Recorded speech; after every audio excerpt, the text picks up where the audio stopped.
വിഷമിക്കേണ്ട തിരുമേനി, എല്ലാം ഭഗവാൻ നോക്കിക്കോളും.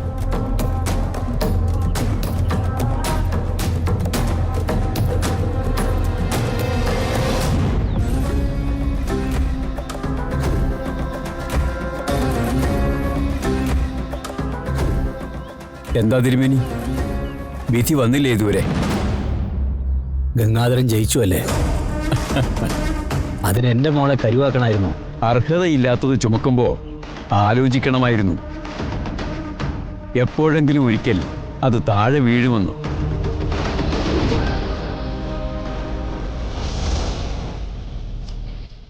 കൃഷ്ണ,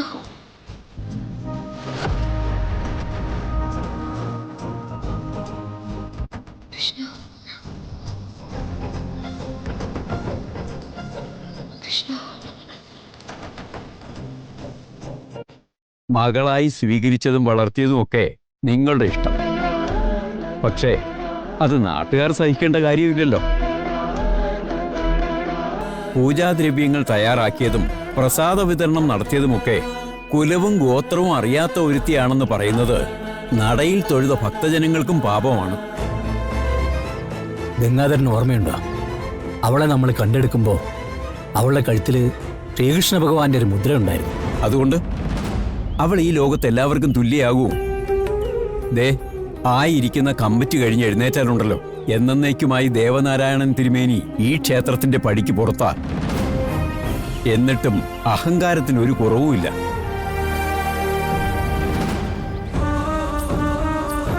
ഭഗവാനെ കൃഷ്ണ, എന്റെ അച്ഛനെ രക്ഷിക്കണേ കൃഷ്ണ. മകളാണ് ലോകത്തിലെ ഏറ്റവും വലിയ ഭക്തയെന്നല്ലേ അച്ഛന്റെ അവകാശവാദം. എന്നാൽ ആ മകളുടെ ഭക്തി അച്ഛനെ രക്ഷിക്കട്ടെ.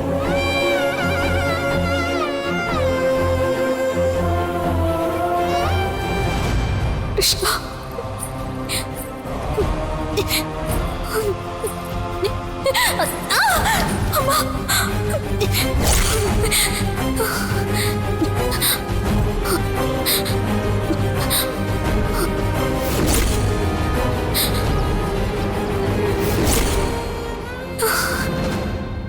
ജന്മമല്ല, കർമ്മമാണ് മനുഷ്യന്റെ മഹത്വം പരിഗണിക്കുന്നതെങ്കിൽ,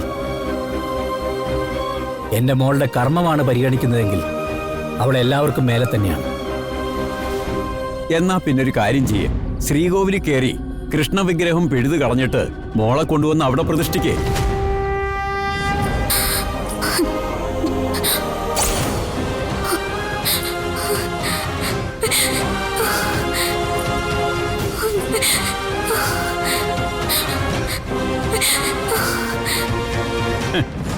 ജന്മത്തിന് യാതൊരു അർത്ഥവുമില്ല പോലും. അനാഥയാകുന്നതാണ് ഏറ്റവും കേമം. കൊള്ളാം.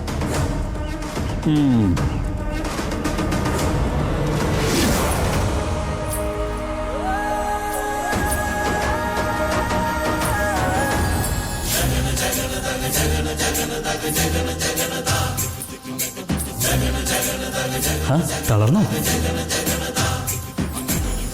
വരൂ.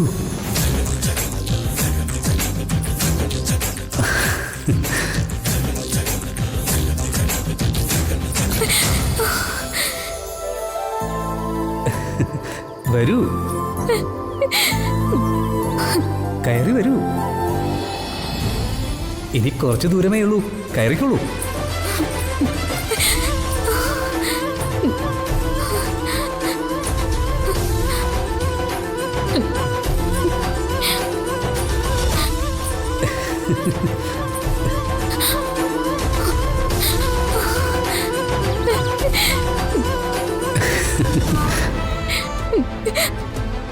കൃഷ്ണ,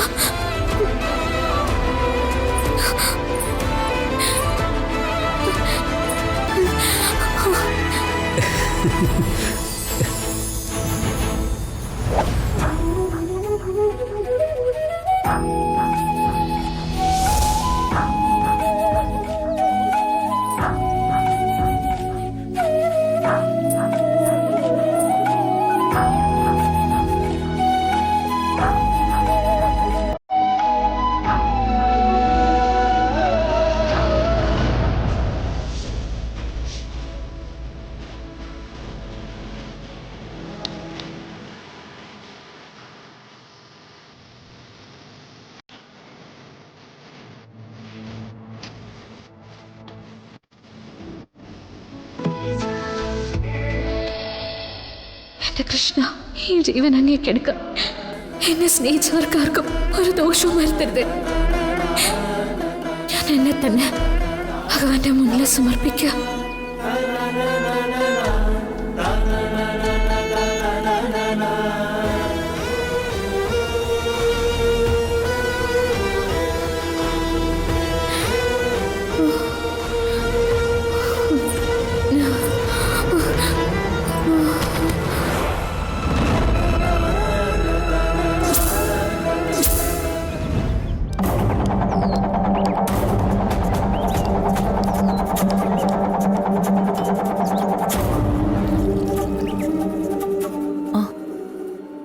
എന്തായി തീരുമാനം?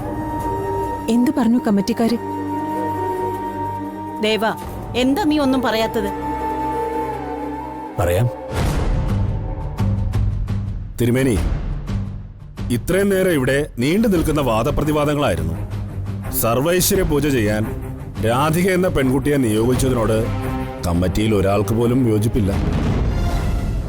എന്നാൽ നാളിതുവരെയും ഭഗവത് സേവയിൽ വിട്ടുവീഴ്ച ചെയ്യാത്ത തിരുമേനിയെ തള്ളിക്കളയാനും കമ്മിറ്റിക്ക് ബുദ്ധിമുട്ടുണ്ട്. ഇപ്പൊ സംഭവിച്ച തെറ്റുകൾ ഇനി ഒരിക്കലും ആവർത്തിക്കാൻ പാടില്ല. ക്ഷേത്രവിശ്വാസികളായ ഞങ്ങൾ ഒരിക്കൽ കൂടി അങ്ങേക്ക് ഒരു അവസരം തരികയാണ്. അങ്ങേക്ക് തുടരാം. ക്ഷേത്രത്തിൽ നിന്ന് ലഭിക്കുന്ന വരുമാനത്തിനോ ദക്ഷിണ സ്വീകരിക്കുന്നതിനോ അങ്ങേക്ക് തുടർന്ന് യാതൊരു ബുദ്ധിമുട്ടും ഉണ്ടാവില്ല. എല്ലാം ഭഗവാന്റെ കടാക്ഷ. എന്നെ വിശ്വസിച്ചതിലും കൂടെ നിന്നതിലും ഒരുപാട് നന്ദിയുണ്ട്. ഇനിയെങ്കിലും ഒരു കാര്യം മനസ്സിലാക്കിക്കോ. വിലക്കേണ്ടതൊക്കെ വിലക്കണം. അവളെ പറഞ്ഞു മനസ്സിലാക്കണം. അല്ലാതെ വീണ്ടും മേയാൻ വിടുകയല്ല വേണ്ടത്. മക്കളെവിടെ? പ്രിയങ്ക മ്യൂസിക് പിടിക്കാൻ പോയി കാണും. രാധികയെ കുറെ നേരമായിട്ട് കാണുന്നില്ല. എവിടെയെങ്കിലും ഇരുന്ന് കരയുന്നുണ്ടാവും എന്റെ കുട്ടി. ഞാനൊന്ന് പോയി നോക്കട്ടെ. അച്ഛാ, മോളെ, മോളെ, എന്താ എന്താ മോളെ, എന്താ പറ്റിയത്? എന്താ കാണിച്ചെന്ന് അറിയോ അച്ഛന്? അമ്പാടിമല ചവിട്ടിക്കയറി അവിടെ വിളക്ക് തെളിയിക്കാൻ പോയിരുന്നു. നേരോ? എന്തൊക്കെയായി കേക്കുന്നത്? അതും ജലപാനം ചെയ്യാതെ. എന്താ മോളെ നീ കാണിച്ചത്? ചെയ്ത പാപത്തിന്റെ കാഠിന്യം അത്രയ്ക്കുണ്ടല്ലോ. പക്ഷെ വ്രതമെടുത്ത് മല ചവിട്ടിയത് കൊണ്ട് മാത്രം എല്ലാം തീർന്നു എന്ന് കരുതണ്ട. അമ്മയൊന്നും ഉണ്ടായിരുന്നേ. സ്വന്തം നേട്ടത്തിന് വേണ്ടി ആവില്ല എന്റെ കുട്ടി മല ചവിട്ടിയത്. ഈ കുടുംബത്തിന് വേണ്ടി, എനിക്ക് വേണ്ടി. അതെങ്കിലും ഒന്ന് മനസ്സിലാക്കിക്കൂടെ?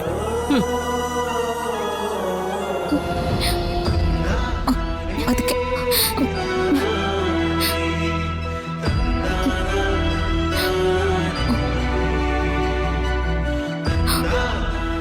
എന്തിനാ കുട്ടി ഇത്രയും വേദനിക്കുന്നത്? എന്തിനാ ആരും കാണിക്കാത്ത സാഹസം കാണിച്ചത്? അച്ഛന് വേണ്ടി ഞാൻ എന്തേലും ചെയ്യണ്ടേ? എന്റെ കടം അങ്ങനെങ്കിലും തീർക്കണ്ടേ എനിക്ക്? യശോദേ, കൊണ്ടുപോയി എന്താന്ന് വെച്ചാൽ വിളമ്പി കൊടുക്ക്. എന്റെ മോള് ഭക്ഷണം കഴിക്കട്ടെ ആദ്യം. വാ മോളെ. അച്ഛാ, കമ്മിറ്റിയുടെ തീരുമാനം എന്തായി? ഒരു തീരുമാനത്തിനും അച്ഛനെ തോൽപ്പിക്കാനാവില്ല. കാരണം എന്താണെന്നറിയോ? അച്ഛന് ത്യാഗം കൊണ്ട് ആരെയും തോൽപ്പിക്കുന്ന ഒരു മകളുണ്ട്. ഭഗവാൻ അച്ഛനെ കൈവിടില്ല മോളെ. നീ ചെയ്ത പ്രവൃത്തിക്കുള്ള കൂലി അച്ഛന് കിട്ടി. അച്ഛനോട് അവർ തുറന്നോളം പറഞ്ഞു. എന്റെ കൃഷ്ണ,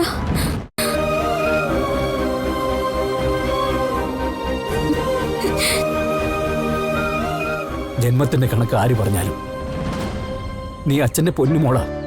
കേട്ടല്ലോ?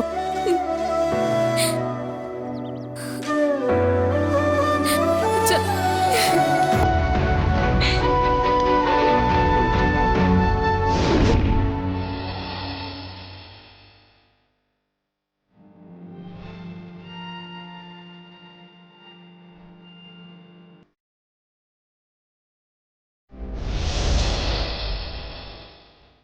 ഇടയ്ക്കൊന്ന് കൈവിട്ടെങ്കിലും എന്നെ ചേർത്ത് പിടിച്ചു അല്ലേ?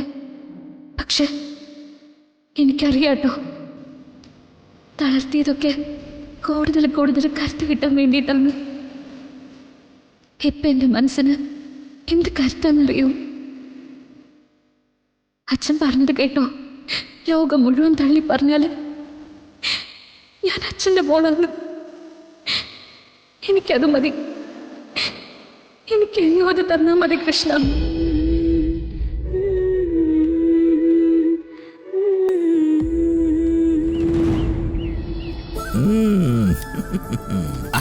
ഇങ്ങി തന്നെ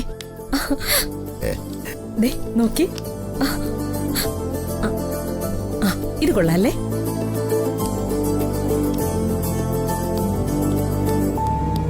അച്ഛാ, ഞാനേ ഈ നാടൊന്നും ചുറ്റിക്കിറങ്ങിറങ്ങ. കുഞ്ഞിലെ കണ്ടതല്ലേ, ഒന്നും നല്ല ഓർമ്മയില്ല. ഡാ നീ അവിടെ നിന്നേ.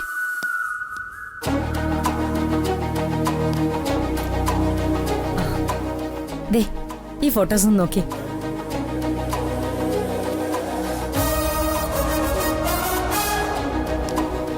ഫോട്ടോസൊക്കെ കൊള്ളാലോ. അല്ല, ആരാ എന്റെ ആള്? ചേട്ടനാ? അല്ല, ഇതിന്റെ കളർ കോമ്പിനേഷൻസിനൊക്കെ കുറച്ച് പ്രോബ്ലം ഉണ്ട്. അല്ല, ഏതാ യൂസ് ചെയ്യുന്ന ക്യാമറ? എടാ, നീ എന്തൊക്കെയായി ചോദിക്കുന്നേ? അയാള് ഫോട്ടോഗ്രാഫർ ഒന്നും അല്ല. ഇതാണ് ദാസപ്പൻ. ദാസപ്പൻ ഒരു കല്യാണാലോചനയായിട്ട് വന്നതാ. അമ്മ ഇങ്ങനെ നിൽക്കുമ്പോ അച്ഛൻ ഒരു കല്യാണം കൂടി ആലോചിച്ചാ അത് ശരിയാണോ? അല്ല, അച്ഛനെന്തിനാ വീണ്ടും കല്യാണം കഴിക്കുന്നേ? അടി കിട്ടും നിനക്ക്. ഇവിടെ വന്നിരിക്കടാ.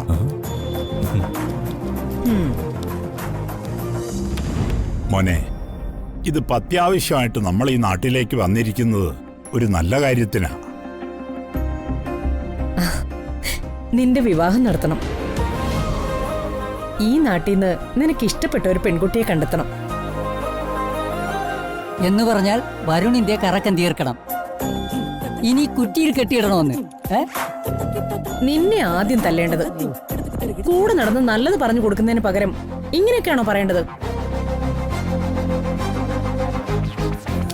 എന്നാ പിന്നെ ഞാൻ ഇറങ്ങട്ടെ സാറേ. കാര്യങ്ങളിൽ എന്തെങ്കിലും ഒരു തീരുമാനമായാലേ എന്നെ വിളിപ്പിച്ചാ മതി. ഓ,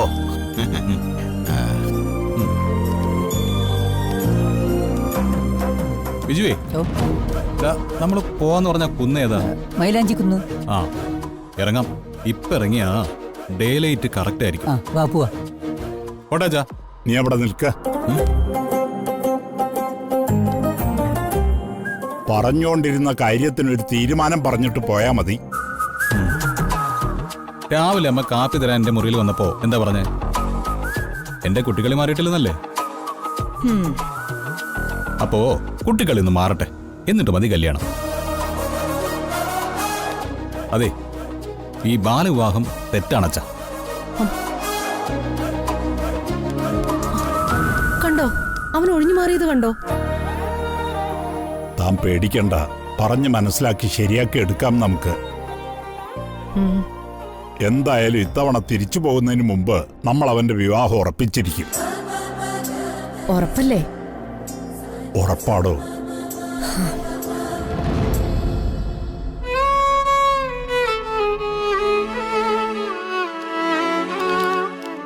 ശ്യാമ വിളിച്ചിരുന്നോ?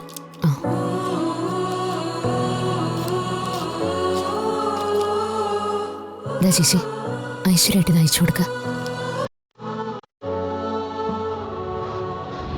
ശ്യാമേ, തുക ഒരുപാടുണ്ടല്ലോ. അനാഥാലയങ്ങൾക്കുള്ള സംഭാവന കൂടുന്നു പറഞ്ഞ് ഐശ്വര്യ കഴിഞ്ഞ ദിവസം ഒന്ന് മുഷിഞ്ഞു. അത് സാരമില്ല.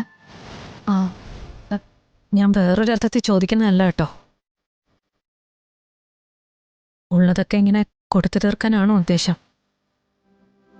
എവിടെ കൊടുക്കണം, എത്ര കൊടുക്കണം, സത്യത്തില് എനിക്കറിയില്ല ചേച്ചി.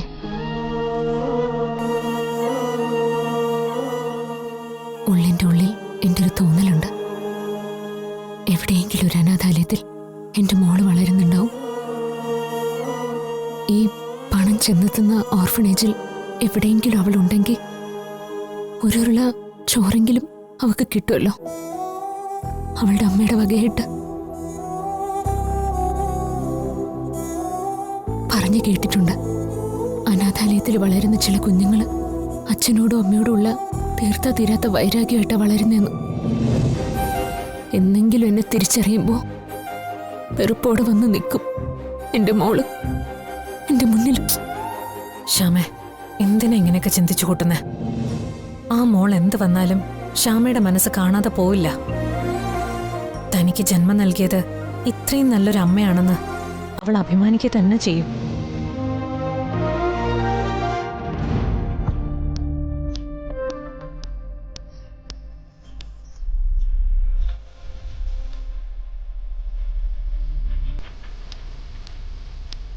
അല്ല, കുന്നോ മലയോ കയറാനുണ്ടെന്ന് പറഞ്ഞു പോയിട്ട് എന്താ ഇവിടെ വന്നിരിക്കുന്നേ?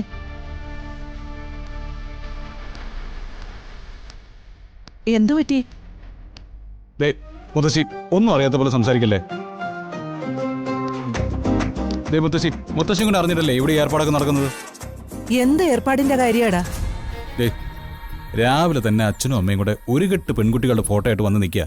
ഞാൻ അതിൽ നിന്ന് ഒരാളെ തെരഞ്ഞെടുക്കണമെന്ന്. ഞാൻ ആര് കൂട്ടിന്നിറങ്ങി വന്ന് തത്തയോ ചീട്ടെടുക്കുന്ന പോലെ ഓരോന്ന് തെരഞ്ഞെടുക്കാൻ? ഓ, അതാണോ മൂഡ് ഔട്ട് ആയതിന്റെ കാരണം? പിന്നല്ലാതെ. ആ, ഇതിന്റെ പിന്നില് മുത്തശ്ശിയുടെ തലയെ കൂടുതൽ പോഞ്ഞു എന്നുള്ള കാര്യം എനിക്കറിയാം കേട്ടോ. എന്തായാലും ഇപ്പൊ നടന്ന ഗൂഢാലോചനയിൽ ഞാനില്ല. പക്ഷേ കല്യാണമൊക്കെ വേണ്ടതല്ലേ? അത് ജീവിതം കൂടുതൽ സുന്ദരമാക്കിയല്ലേ ഉള്ളൂ. പിന്നെ പിന്നെ പിന്നെ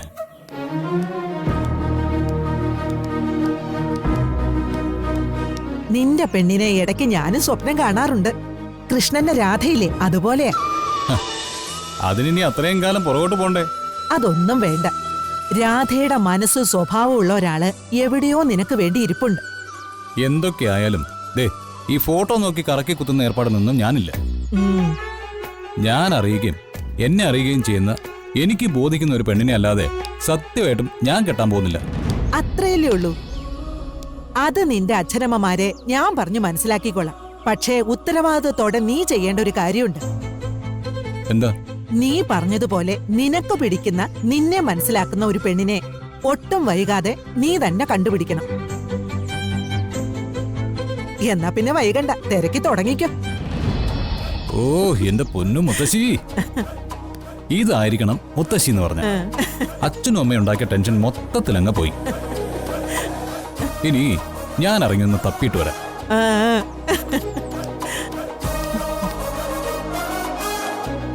മുത്തശ്ശി, അപ്പൊ എല്ലാം പറഞ്ഞു പോലെ. ഓക്കെ.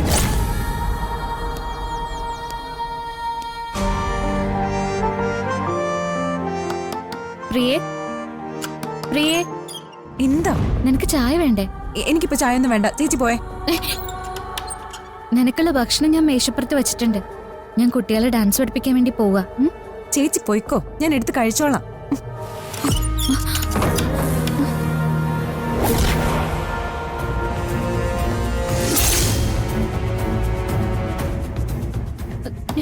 പ്രിയേ, പ്രിയേ, എന്താ? ആരാകത്ത്? അത് ആര്? നീ തുറക്ക. മാറി മാറി നിൽക്കാൻ. ചേച്ചി, പ്രിയ വിട്, വിട്.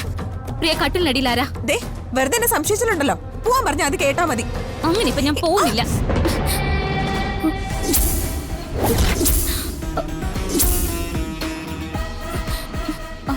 ആരുടെ ഇത്? ഇറങ്ങി വരാൻ പറയും. ചേച്ചി, ഇതിനൊക്കെ നിനക്ക് എവിടുന്ന പെണ്ണ ധൈര്യം കിട്ടിയത്? ചേച്ചി, ഞാൻ പറയുന്ന ഒന്ന് കേക്ക്. ആദ്യം ഇവനോട് പുറത്തിറങ്ങാൻ പറ, ഇല്ലെങ്കിൽ ഞാൻ ബഹളം വെക്കും. അയ്യോ ചേച്ചി, ഇതാരാന്ന് വെച്ചിട്ടാ?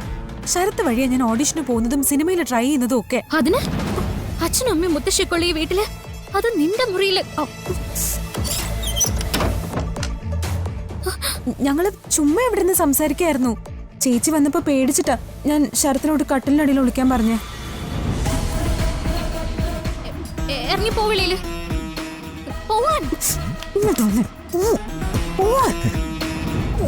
ചേച്ചി സുന്ദരിയാണെന്ന് പ്രിയങ്ക പറഞ്ഞിരുന്നു. പക്ഷേ ഇത്രയും സുന്ദരിയായിരിക്കുന്നു ഞാൻ പ്രതീക്ഷിച്ചില്ല. എന്തായാലും നമ്മൾ തമ്മിൽ ആദ്യം കാണുന്നല്ലേ. എനിക്ക് ആ ചായ എടുത്ത് തന്നിരുന്നെങ്കിൽ കുടിക്കായിരുന്നു. പ്ലീസ്, ഈ ചായ തന്നാ ഞാനങ്ങ് പോയേക്കാം.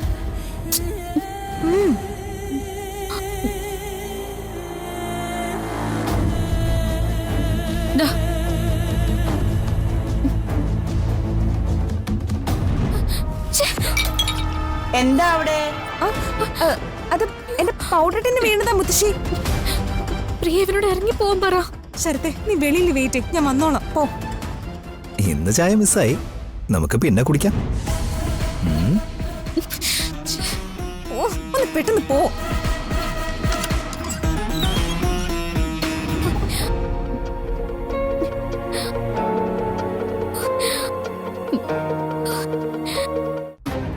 ചേച്ചി, ഇങ്ങനൊരു വഷളിനെയാണോ നീ ചങ്ങാതിയായിട്ട് കൊണ്ടു നടക്കുന്നത്? പിന്നെ ഞാനിപ്പോ എന്ത് വേണം?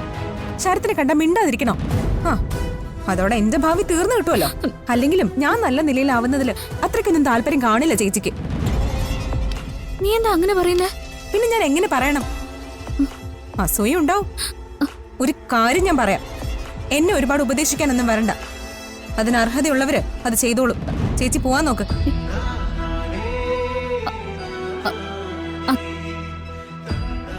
സോറി മോളെ, ചിലപ്പോ അങ്ങനെയുള്ള കാര്യങ്ങൾ മറന്നുപോകും. ഓർമ്മിപ്പിച്ചാ മതി, ഞാൻ പറയില്ല.